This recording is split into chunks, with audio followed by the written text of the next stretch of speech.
د افغانستان او افغانانو لپاره د اروپایي ټولنې زبردست اعلان او مرسته.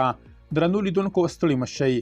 د اسلامي امارت د اقتصاد وزارت چارواکو ویلي چې اروپایي ټولنې په افغانستان کې د کرنې په برخه کې له بشري او پراختیایي پروژو څخه د ملاتړ لپاره 100 میلیونه ډالر ځانګړي کړي دي.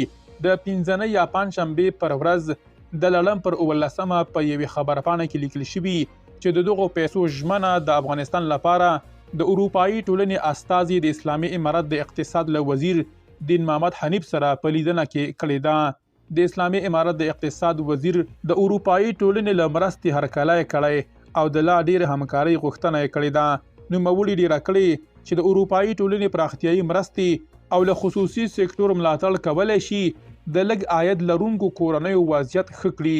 په دې لیدنه کې د اروپایي ټولنې استازي ژمنه کړې چې د افغانستان عیني واقعیتونه به له نړیوالو ټولنو سره ګډ کړي.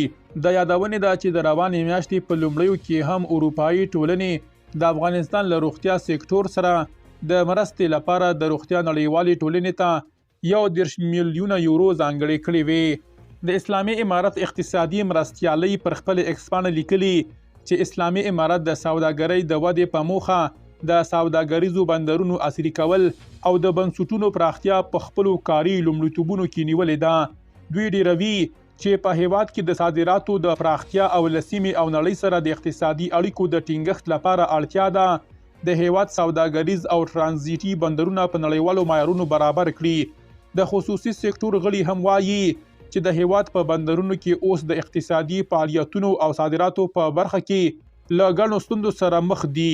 دوی ډیروي چې د هیواد په سرحدي سوداګریزو بندرونو کې د تخنیکی، مسلکي او زیربنایي برخو کې ستونزې شته چې دې چارې د هیواد د اقتصادي خوځښت پر وړاندې ستونزې رامنځته کړي دي. دوی له اړوندو ادارو څخه غوښتنه کوي چې د دې ستونزې د هواري لپاره جدي هڅې ترسره کړي. درنو لیدونکو له ملتیا مو مننه.